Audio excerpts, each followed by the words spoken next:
نہیں تھی، تو انہوں نے کہا کہ یہ سنت ہے اس لیے میں پڑھ رہا ہوں۔ دوسرا ایک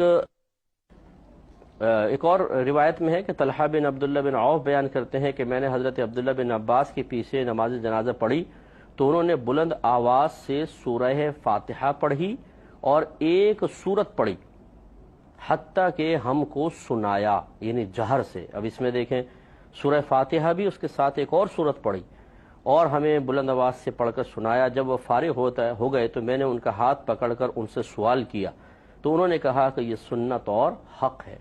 یہ سنن نسائی کی روایت ہے۔